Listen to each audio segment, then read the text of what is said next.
Antes de comenzar con la construcción del transformador, me gustaría empezar con un poco de teoría, más que nada sobre qué es, sus componentes y su funcionamiento, y más importante para la construcción, las fórmulas que se necesitan para armar correctamente un transformador, esto dependiendo del núcleo y para ver qué materiales se necesitan para poder construirlo y que funcione correctamente. El transformador eléctrico. ¿Qué es? Un transformador eléctrico es una máquina estática de corriente alterna que permite variar alguna función de la corriente como el voltaje o la intensidad, manteniendo la frecuencia y la potencia, esto en el caso de un transformador ideal.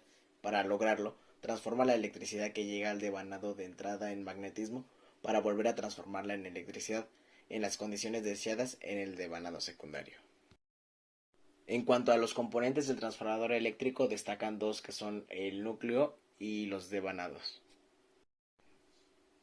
El núcleo de los transformadores está formado por chapas de acero al silicio aisladas entre ellas. Están compuestas por dos partes principales, las columnas, que es la parte donde se montan los devanados, y las culatas, que es la parte donde se realiza la unión entre las columnas. El núcleo se utiliza para conducir el flujo magnético, ya que es un gran conductor. Por otra parte tenemos el devanado, que es un hilo de cobre enrollado a través del núcleo en uno de sus extremos y recubierto por una capa de aislante. Está compuesto por dos bobinas, que una es la primaria y la secundaria es la otra.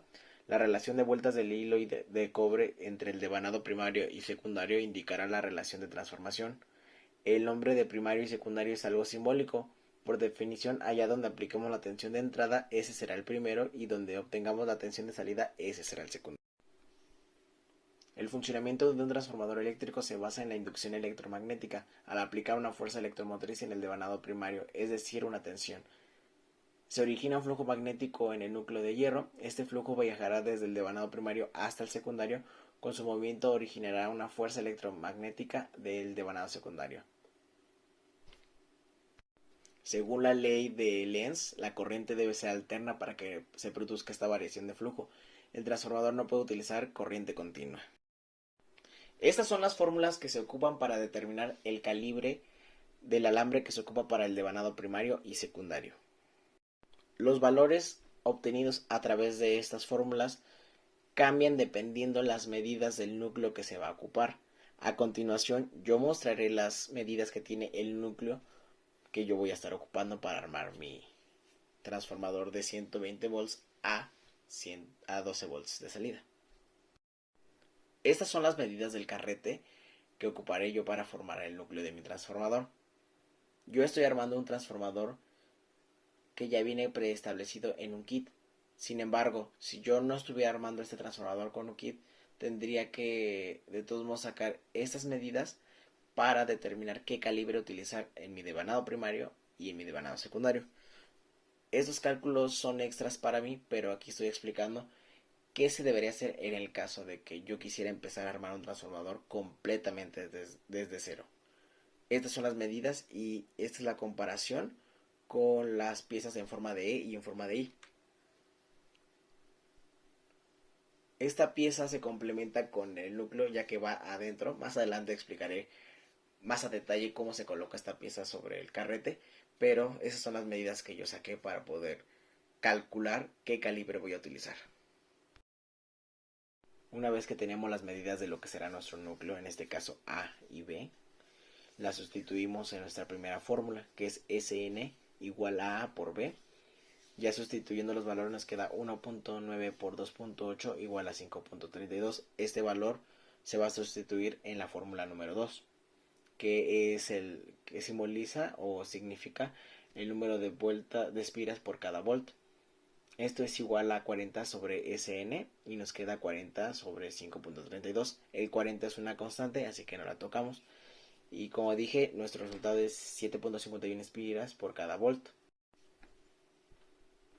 Ahora, teniendo este valor, vamos a determinar cuántas vueltas ocupamos en el devanado primario y cuántas en el devanado secundario. Para ello se ocupa la fórmula número 3 y la fórmula número 4. En la 3 nos dice que este es igual a, bueno, las vueltas en el devanado primario son igual a las espiras por cada volt multiplicado por el voltaje de entrada. Esto es igual a 7.51 por 120, que nos da 901 vueltas. Ahora, para saber las vueltas del devanado secundario es una fórmula parecida, pero en este caso, en vez de colocarle el valor de entrada, colocamos el valor que queremos obtener en la salida.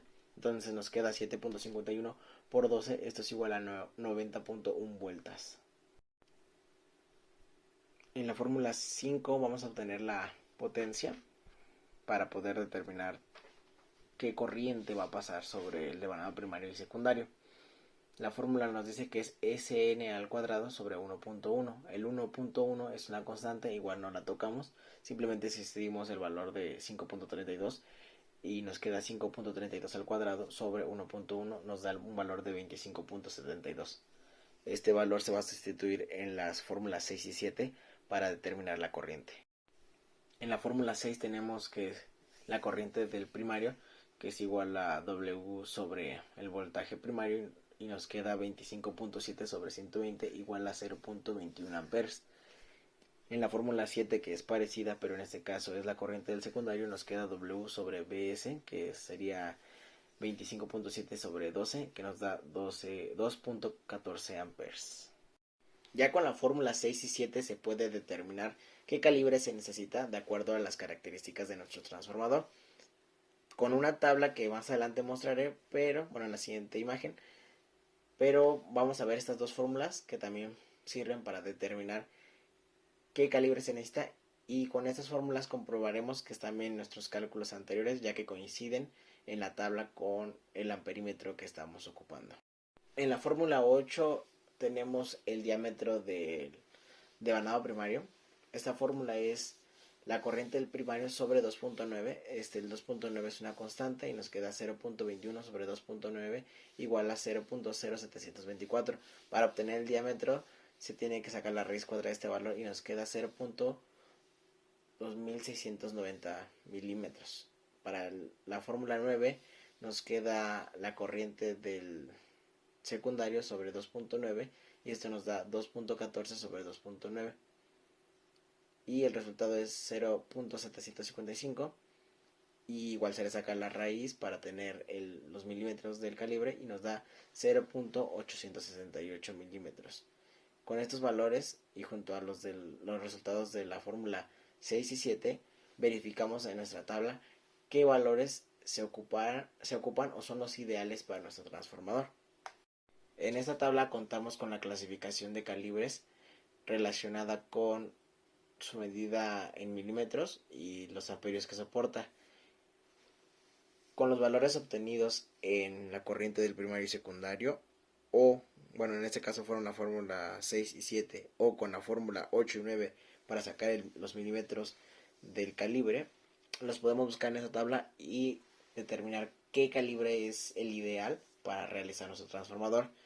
Si se dan cuenta, los valores que obtuvimos en mi caso de este transformador, que es el de corriente en el primario, que es 0.21 amperes y 0.26 milímetros, en este caso lo señalé en el calibre 30, que son los valores que más se parecen a los que obtuve.